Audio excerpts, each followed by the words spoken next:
오늘은 하나님의 불변성과 무한성이라는 주제를 좀 나누고자 합니다. 여러분, 삼위 하나님을 알아가는 게 신앙함이에요. 어렵고 재미없다고 포기하지 마세요. 신앙생활에 재미라는 요소가 가미되면 안 됩니다. 하나님을 재미로 볼 수 있는 분이 아니잖아요. 거룩, 경건의 대상이에요. 하나님의 이 비공유적 속성 가운데 하나님 이 불변성은 뭘 말할까요? 하나님은 그의 존재는 물론이요, 그의 사상과 의지와 목적, 작정 등에 있어서 불변하세요. 이 말을 풀이하면 하나님은 생성하거나 소멸하지 않으세요. 그 속성에 있어 증가하거나 감소하지도 않아요. 그의 계획이나 생각이나 뜻이나 목적이나 그리고 인간에게 약속하신 것들에 있어서 결코 변하지 않는다는 뜻입니다. 하나님은 절대 완전자세요. 모든 면에서 어떤 개선이나 퇴보가 전혀 있을 수가 없는 겁니다. 우리 말라기야 306절 나 여호와는 변하지 아니하나니 그러므로 야곱의 자손들아 너희가 소멸되지 아니하느니라. 야고보서 1장 17절 온갖 좋은 은사와 온전한 선물이 다 위로부터 빛들의 아버지께로부터 내려오나니 그는 변함도 없으시고 회전하는 그림자도 없으시니라. 분명히 증거하고 있습니다. 이로 인해 우리는 하나님을 믿고 또 신뢰할 수 있으며 또 그 언약의 말씀에 따라 또 구원의 소망을 가질 수가 있는 겁니다.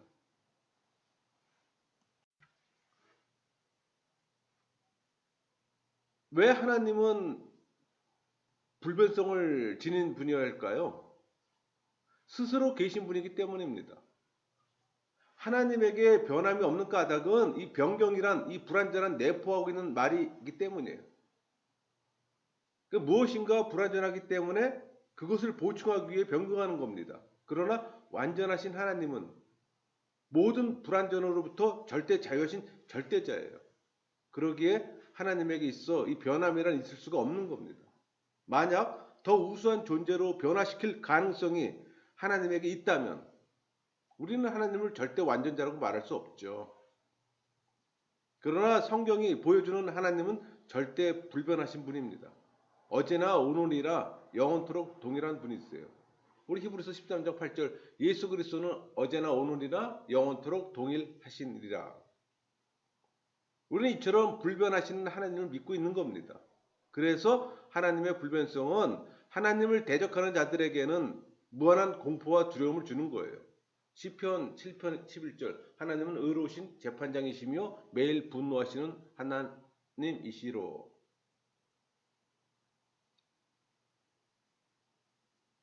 하나님을 의뢰하는 이 신실한 성도들에게 무한한 위로와 또 소망을 주는 하나님의 속성입니다. 말라기야 3장 6절 나 여호와는 변하지 아니하나니 그러므로 야곱의 자손들아 너희가 소멸되지 아니하느니라.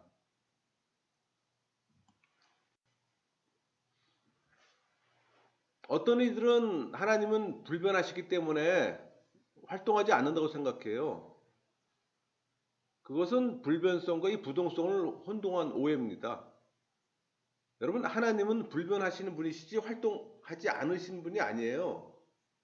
하나님은 당신을 계시하기도 하시고 또 감추기도 하세요. 또 악인을 벌하기도 하시고 또 성도를 돕기도 하세요. 그러니까 자연과 역사 속에서 적극적으로 활동하십니다. 하나님은 역사의 섭리자로 이 만물의 주관자로 적극 활동하세요.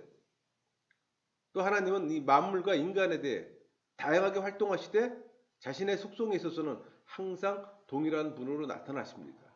그 말은 불변하신다는 거예요. 우리 시편 102편 26절 27절 천지는 없어지려니와 주는 영존하시겠고 그것들은 다 옷같이 낡으리니 의복같이 바꾸시면 바뀌려니와 주는 한결같으시고 주의 연대는 무궁하리이다.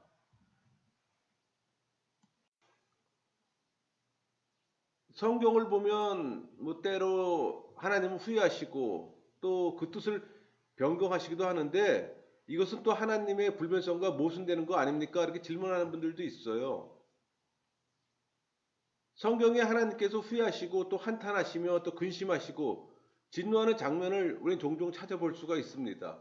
우리 창세기 6장 6절 땅 위에 사람 지으셨음을 한탄하사 마음에 근심하시고 또 사무엘상 15장 11절 내가 사울을 왕으로 세운 것을 후회하노니 또 하나님께서 그 뜻을 돌이키는 장면도 나타나요. 그게 출애굽기 32장 14절이잖아요. 여호와께서 뜻을 돌이키사 말씀하신 화를 그 백성에 내리지 아니하시리라.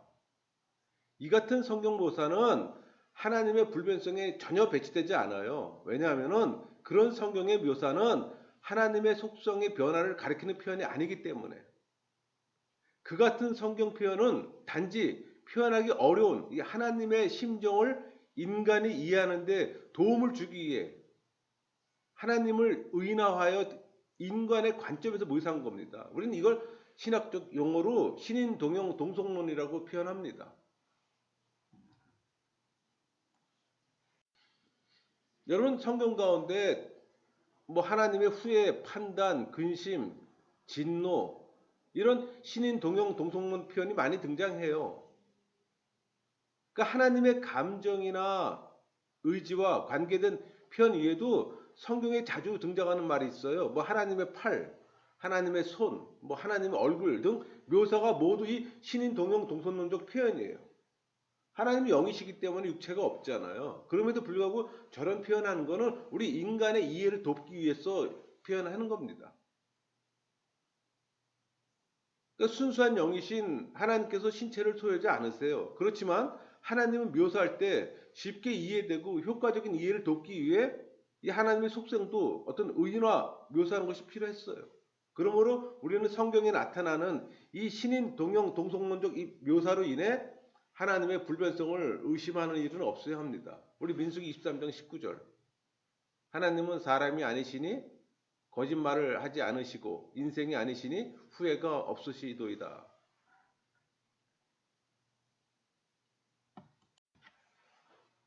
여러분 하나님의 이 불변성은 신앙인들에게 무슨 의미가 있을까요?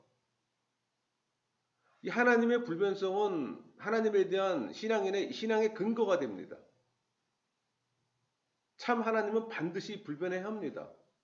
그래야만 우리 성도들은 신앙의 선진들이 믿었던 하나님을 오늘 우리들도 여전히 믿고 의지할 수 있기 때문에 만일 하나님께서 시시때때로 변하시는 분이라면 우리가 그 하나님을 어떻게 믿고 신뢰할 수가 있겠습니까? 하나님이 참으로 절대자요 완전자라면 어떤 변함도 있을 수가 없어요. 이런 맥락에서 기독교의 하나님은 불변하심으로 비로소 성도의 신앙의 대상이 될 수가 있는 겁니다. 우리 말라기 3장 6절 나 여호와는 변하지 아니하나니 그러므로 야곱의 자손들아 너희가 소멸되지 아니하느니라. 여러분 하나님의 불변성은 절대적으로 필요합니다. 우리들에게도. 그렇다면 하나님의 불변성이 악인에게는 어떤 의미가 있을까요? 악인에게는 심판에 대한 큰 두려움의 근거가 될 겁니다. 왜냐하면 죄인을 심판하시겠다는 하나님의 선언은 엄정해요. 그들은 반드시 하나님의 보응을 받을 것이기 때문에. 우리 잠언 24장 12절 내가 말하기를 나는 그것을 알지 못하였노라 할지라도 마음을 저울질하시는 이가 어찌 통찰하지 못하겠으며 내 영혼을 지키시는 이가 어찌 알지 못하시겠느냐. 그가 각 사람의 행위대로 보응하시리라. 우리 계시록 20장 12절 13절 또 내가 보니 죽은 자들이 큰 자나 작은 자나 그 보좌 앞에 서 있는데 책들이 펴있고 또 다른 책이 펴졌으니 곧 생명책이라 죽은 자들이 자기 행위를 따라 책들에 기록된 대로 심판받으니 바다가 그 가운데서 죽은 자를 내주시고 또 사망과 음부도 그 가운데서 죽은 자들을 내주매 각 사람이 자기 행위대로 심판을 받고 명확하게 증거하고 있습니다. 또 성경을 보면 하나님께서 뜻을 돌이키는 모습이 종종 나타납니다. 우리 에레미야 26장 19절 유다의 왕 히스기야와 모든 유다가 그를 죽였느냐 히스기야가 여호와를 두려워하여 여호와께 간구하며 여호와께서 그들에게 선언한 재앙에 대하여 뜻을 돌이키지 아니하셨느냐. 또 아모스 7장 3절 여호와께서 이에 대하여 뜻을 돌이켰으므로 이것이 이루어지지 아니하리라 여호와께서 말씀하셨느니라. 예를 들면 이 아모스 7장에서 하나님께서는 처음에는 범죄한 이스라엘 백성들에게 재앙을 내리려 하셨다가 이 아모스 기도에 응답해 그 뜻을 돌이켜 재앙을 내리지 않으신 경우를 봅니다. 그렇다면 과연 이런 것들은 이 하나님의 불변성에 배치되는 일일까요? 그것은 하나님의 작정이 변했음을 뜻하지 않고 오히려 그것은 하나님의 궁휼하심을 나타내는 의인적 어떤 의인법적 어떤 표현이라고 볼 수가 있어요. 여기서 우리는 그 하나님의 작정과 목적을 전체적으로 살펴볼 필요성이 있는 겁니다. 다시 말하면 하나님의 이 궁극적인 작정과 섭리에는 어떤 변함도 있을 수가 없어요. 다만 궁극적인 어떤 목적을 향해 나아가는 과정에 있어 하나님은 각 사건마다 능동적이고 신축적으로 대응하시기 때문에 인간의 시각으로 얼핏 보면 하나님의 뜻에 어떤 변경이 있는 듯이 보일 뿐입니다. 그러나 그 내면을 깊숙이 살펴보고 그 목적을 멀리 바라보면 하나님 뜻에는 어떤 변경도 없음을 우리가 알 수가 있어요. 오직 우리 주 하나님은 어저께나 오늘이나 영원토록 불변하십니다. 신앙인들은 하나님의 약속을 끝까지 믿고 그 약속의 근거에 흔들림 없는 믿음 생활을 계속 영위해 나가야 합니다. 천지가 변해도 비록 해는 서쪽에서 뜨는 일이 있을지라도 그럴 리는 없겠지만 완전하시고 이 신실하신 하나님의 계획과 약속은 언제까지나 불변하기 때문입니다. 하나님의 불변성과 성경과의 관계는 뭘까요? 불가분의 관계가 있어요. 먼저 성경 전체가 이 하나님의 불변성을 증거해주는 약속의 말씀이요 사건의 연속이에요. 그리고 이 성경은 하나님이 불변하시는 분이므로 비로소 그 가치가 있는 겁니다. 만약에 하나님이 수시로 변하시는 분이라면 하나님 말씀도 그 가치가 없죠. 하나님이 변하신다면 오랜 세월 이전에 기록된 성경 말씀도 신빙성을 지닐 수가 없어요. 그러니까 하나님의 이 불변성과 더불어 이 하나님의 말씀인 성경의 약속이 이루어질 것을 조금도 의심하지 마세요. 인생들과는 달라요. 하나님은 영원토록 동일하신 분이기 때문에. 이처럼 불변하시는 하나님과 성경을 굳게 믿고 성도들도 신실한 신앙을 변함없이 지키는 삶을 살아야 합니다. 여러분, 하나님의 불변성은 하나님의 다른 속성들과 어떤 관계를 가질까요? 이 하나님의 불변성은 하나님의 다른 속성들의 영구성을 보장합니다. 즉, 하나님의 자존성, 무한성, 유일성이 조금의 변화도 없이 계속 유지돼요.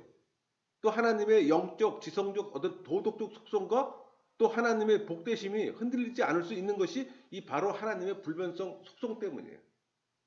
이처럼 하나님의 불변성은 다른 속성의 효과를 계속 보장한다는 의미에서 다른 속성들과 또 불가분의 관계를 가집니다. 여러분, 그 하나님의 비공유적 속성 가운데 무한성이라는 게 있어요. 그러니까 하나님의 존재 및 속성에 있어서 제한 없는 충만을 말하는 겁니다. 그러니까 다른 말로 하나님께서는 그의 존재나 속성에 있어서 외부의 어떤 요소로부터 제한받지 않는 분이라는 뜻이에요. 근데 이 하나님의 무한성을 구성하는 세 요소가 있어요. 본질적 무한성, 절대 완전성을 얘기하는 겁니다. 시간적 무한성, 이거는 영원성을 얘기를 하는 거예요. 이 공간적 무한성은 무량성, 편재성을 이야기하는 겁니다. 이 하나님의 본질적 무한성, 곧 절대적 완전성은 어떤 의미가 있는고 하니 그것은 하나님이 이 존재와 속성에 있어서 절대 완전하다는 의미예요. 다시 말하면 하나님은 모든 불완전과 결함으로부터 전혀 제한을 받지 않기 때문에 절대 완전하다는 말입니다. 그리고 여기서 이 완전성은 양적 개념이 아니라 질적 개념으로 여러분들이 이해해야 되는 겁니다. 예컨대 우리가 하나님의 사랑은 무한하시다 이렇게 말하잖아요. 그것은 단지 인간들의 사랑보다 양적으로 더 크다는 의미가 아니에요. 사랑의 본질에 있어서 가히 측량할 수 없을 정도로 무궁무진하다는 뜻입니다. 그런즉 사도 바울은 이 하나님의 사랑의 본질을 깨닫고 기쁨의 신앙 고백을 했던 거예요. 그게 로마서 8장 38절 39절 말씀이에요. 내가 확신하노니 사망이나 생명이나 천사들이나 권세자들이나 현재 일이나 장래 일이나 능력이나 높음이나 기쁨이나 다른 어떤 피조물이라도 우리 주 그리스도 안에 있는 하나님의 사랑에서 끊을 수 없느니라. 하나님은 사랑뿐만 아니라 거룩과 지식과 지혜와 의로움과 뭐 신설함과 인자함과 궁일함 등에 있어서 무한하세요. 거기에 어떤 뭐 제한이나 흠이 전혀 있을 수 없는 절대 완전하신 분이에요. 그런 분을 여러분들 지금 믿고 있는 겁니다. 그러니까 무한하신 하나님을 알면 알수록 찬양할 수밖에 없어요. 무한하신 하나님의 그 사랑과 인자로 말미암아 죽을 수밖에 없던 우리들이 구원 얻었고 새 생명을 누리기 때문입니다. 우리 계시록 요한계시록 7장 12절 이르시되 아멘 찬송과 영광과 지혜와 감사와 존귀와 권능과 힘이 우리 하나님께 세세토록 있을지어다. 아멘 하더라. 완전하신 하나님에 대한 인간의 태도는 어때야 할까요? 하나님의 절대 완전하심을 인정하고 겸손해야 합니다. 인간은 하나님의 완전하심 앞에는 그 무엇도 내세울 수가 없어요. 절대 완전하신 하나님 믿음으로 인정하고 찬양하고 그의 뜻에 순종해야 하는 겁니다. 그 측량치 못하는 하나님에 대해 인간이 취할 태도는 오직 믿음과 찬양과 순종뿐이에요. 우리 시편 145편 3절 여호와는 위대하시니 크게 찬양할 것이라 그의 위대하심을 측량하지 못하리로다. 이 하나님의 무한성이 시간과 관계에서는 어떻게 나타날까요? 영원성으로 나타납니다. 쉽게 말하면 하나님은 시간의 제한을 초월하신 분이에요. 하나님은 시작도 없고 끝도 없고 모든 시간의 제약으로부터 본질상 초월해 계시는 영원자예요. 그러니까 하나님의 영원성을 시간의 개념으로 생각해서는 안 되는 겁니다. 하나님은 단순히 이전부터 존재했다거나 혹은 이후까지 존재하실 분으로 생각해서는 안 된다는 얘기예요. 근데 우리 인간은 시간적 개념으로 모든 걸 보잖아요. 그래서 피조물은 창조주를 이해할 수가 없고 알 수 없는 겁니다. 그저 성경에서 계시해 주는 만큼만 알면 되는 겁니다.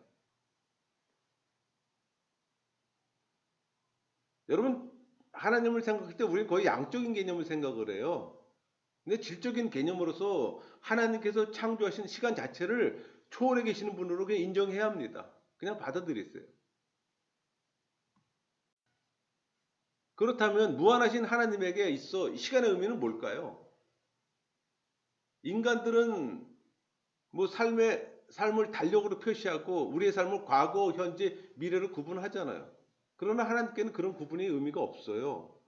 무한하신 하나님은 본질상 시간의 제약으로부터 초월해 계시는 영원자이시기 때문에 만약 하나님이 시간 안에 존재한다면 시간의 제한을 받는 분으로 우리는 하나님을 무한하신 하나님이라고 말할 수 없잖아요. 이 하나님의 무한성을 시간과의 관계 속에 생각해 볼 때 우리는 두 가지로 정의를 내릴 수가 있어요. 하나님은 시간 안에 계시지 않아요. 반대로 시간이 하나님 안에 있어요. 그리고 하나님께서 있어 모든 시간은 영원한 지금, 현재일 뿐입니다. 여러분, 시간을 보는 관점에 있어서 하나님과 사람과의 차이를 설명하는 좋은 예가 있어요. 그 중세 스콜라 신학자 토마스 아퀴나스, 높은 탑이란 제목으로 설명을 했는데, 그러니까 이런 거예요. 시간을 보는 데 있어서 사람들의 방식은 긴 행렬을 지나가는 이 가로 어떤 입구에서 그걸 보는 것과 같습니다. 이 사진 속의 그림에 보면 어느 한 사람이 서 있어요. 근데 이 사람이 지금 바라보게 되는 건 그 자기가 시야에서 볼 수 있는 부분만 보잖아요. 그게 현재예요. 그러니까 사람에게 있어서 이미 지나간 행렬은 과거가 되는 거고 지금 내가 보고 있는 건 현재예요. 아직 보지 못한 건 미래잖아요. 근데 시간을 보는 데 있어서 하나님의 방식은 저 높은 탑 위에 올라가는 겁니다. 그 위에서 긴 행렬을 보는 거예요. 그러면 이 행렬의 앞과 끝이 다 보이잖아요. 높을수록. 따라서 하나님에게는 이 과거, 현재, 미래라는 구분이 없는 겁니다. 항상 언제나 현재, 지금만 있는 거예요. 그게 피조물과 창조주와의 차이예요, 여러분. 그러니까 시간의 개념이 그런 개념이에요. 우리는 과거, 현재, 미래라는 단계가 있어서 우리가 현재 서 있는 거는 현재고 지난 시간들은 과거잖아요. 그리고 앞으로 우리가 겪을 건 미래잖아요. 그러나 하나님은 동시에 과거, 현재, 미래를 다 본다는 얘기예요. 그렇다면 하나님께는 시간이 아무런 의미가 없을까요? 사실 이 문제는 하나님의 이 비시간성에 대한 문제입니다. 이 문제에 대해서 두 가지 측면에 답변할 수가 있어요. 그러니까 하나님 측면에서 생각해 보면 하나님께는 시간에 전혀 의미가 없습니다. 하나님에게 아까도 말씀드린 것처럼 과거, 현재, 미래 구분이 전혀 없어요. 모든 것이 여기며 이제이기 때문에. 그러니까 하나님 자신에게는 모든 것이 항상 영원한 현재요, 지금인 겁니다. 또 하나를 본다면 하나님과 피조물, 인간과의 관계 측면에서 생각해 볼 수가 있어요. 이 경우에는 하나님에게는 시간의 의미가 있어요. 왜냐하면 피조물과의 관계에서는 하나님께서 시간 속에 계시어서 만사의 선후차가 있게 사용하시기 때문에. 그러니까 이럴 때는 하나님이 자신에 대해서는 언제나 내가 있다, 내가 한다라고 말씀하세요. 그러나 피조물에게 대해서는 내가 했다, 내가 한다, 내가 할 것이다. 인간의 기준에 맞춰주는 거예요, 하나님께서. 그렇게 표현하는 것 뿐이에요. 그러나 하나님은 궁극적으로 이런 구분이 없는 겁니다. 그렇다면 시간의 지배를 받는 인간의 관점에서 하나님의 시간적 무한성은 어떻게 설명할 수 있을까요? 하나님은 영원전부터 계셨어요. 시편 90편 2절 산이 생기기 전 땅과 세계도 주께서 조성하기 전 곧 영원부터 영원까지 주는 하나님이시니다. 또 하나님은 영원히 계실 겁니다. 우리 시편 102편 12절 여호와야 주는 영원히 계시고 주에 대한 기억은 대대에 이르리이다. 영원전부터 영원토록 계시는 하나님에게는 그 본질에 있어서 어떤 변화도 없어요. 우리 시편 102편 26절 17절 천지는 없어지려니와 주는 영존하시겠고 주는 한결같으시고 주의 연대는 무궁하리이다. 여러분 이 하나님의 공간적 무한성은 무량성과 편재성으로 구분해요. 이 무량성은 하나님께서 모든 공간의 제약으로부터 자유하시는 이 하나님의 초월성을 가리키는 겁니다. 보통 무변성이라고 얘기하기도 해요. 그러니까 무한하신 하나님께서는 이 유한한 공간에 의해 어떤 제약도 받지 않으세요. 오히려 공간이 하나님께 의존합니다. 왜냐하면 하나님은 우주라는 공간을 창조하신 분이잖아요. 우주를 통치하시고 섭리하시는 분이기 때문에. 그러니까 하나님은 공간 밖에 그리고 공간을 초월하신 분이에요. 이런 하나님의 무량성은 기독교의 참 하나님을 다른 이방 우상들과 구분하는 하나의 기준이 되는 겁니다. 이방의 거짓신들은 어떤 공간 안에 존재하나 하나님만이 공간을 초월하시는 겁니다. 이 편재성은 하나님께서 모든 공간에 임재해 계시는 하나님의 내재성을 가리키는 말이에요.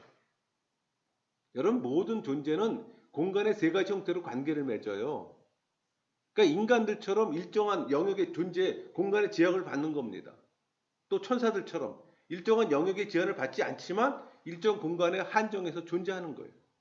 또 하나님에게서만 유일하게 볼 수 있는 것은 공간의 제약을 전혀 받지 않아요.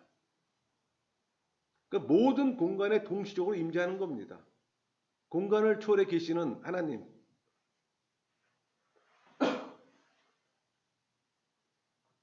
모든 공간에 임재하시는 분이에요. 이를 하나님의 편재성이라고 우리 얘기하는 겁니다. 그렇다면 하나님은 모든 공간에 골고루 나누어져 임재하고 계실까요? 여러분 하나님의 편재성을 말할 때 주의할 점이 있어요. 하나님께서 모든 공간에 임재하신다 하면 하나님의 본체가 분산돼서 골고루 모든 장소에 임재하신다는 의미가 아니에요. 하나님은 영이물로 나뉘어질 수가 없습니다. 하나님은 모든 공간에 임재하시되 그의 전 존재로서 완전하게 임재하시는 거예요. 이것이 하나님의 진정한 편재성입니다. 그러므로 우주 안에 있는 모든 존재는 편재하시는 하나님 앞에 즉각적으로 있는 거예요. 하나님은 우주 모든 공간 어디서든 즉각적으로 보시고 들으시며 또 행동하시는 거예요. 이 하나님의 편재성을 믿는 성도들은 언제 어떤 곳에 있어도 바로 그곳에 계시는 하나님께 간구하며 도움을 요청할 수가 있어요. 우리 선지자 요나는 물고기 뱃속에서 하나님께 기도했잖아요. 또 하나님께서 그 기도를 들으시고 응답해 주셨어요. 우리 요나서 2장 1절 10절 볼까요? 요나가 물고기 뱃속에서 그의 하나님 여호와께 기도하여 또 여호와께서 그 물고기에 말씀하심에 요나를 육지에 토하니라. 성도들은 자신이 행하는 모든 일이 하나님 앞에서 행하고 알고 하나님 뜻에 맞는 일을 해야 하는 겁니다. 우리 에레미야 23장 24절, 23절, 24절. 여호와의 말씀이니라 나는 가까운 데 있는 하나님이요 먼 데 있는 하나님이 아니냐. 여호와의 말씀이니라 사람이 내게 보이지 아니하려고 누가 자신을 은밀한 곳에 숨길 수 있겠느냐. 여호와가 말하노라 나는 천지에 충만하지 아니하냐. 정리할게요. 이 하나님의 무량성과 편재성은 어떤 관계가 있을까요? 그러니까 하나님의 이 무량성은 공간으로부터 자유하신 이 하나님의 초월성을 강조하는 말이에요. 하나님의 편재성은 모든 공간에 임재해 계시는 하나님 내재성을 강조하는 말입니다. 그러니까 공간에 대해 하나님은 두 가지 측면에 완벽하게 조화되어 나타나는 거예요. 우리가 주의할 것은 우리가 이 두 가지 측면 중에서 어느 한쪽 측면만을 주장해서는 안 된다는 겁니다. 만약에 모든 공간으로부터 초월해 계시는 이 하나님의 무량성만 주장한다면 이 신론에 흐르기 쉬워요. 또 반대로 모든 공간에 임하시는 하나님의 편재성만을 주장한다면 또 범신론으로 빠지기 쉽습니다. 그러므로 우리는 좌로나 우로 치우치지 말고 공간과의 관계에 있어 이 하나님의 무량성과 편재성을 모두 인정하고 동시에 받아들여야 하는 겁니다.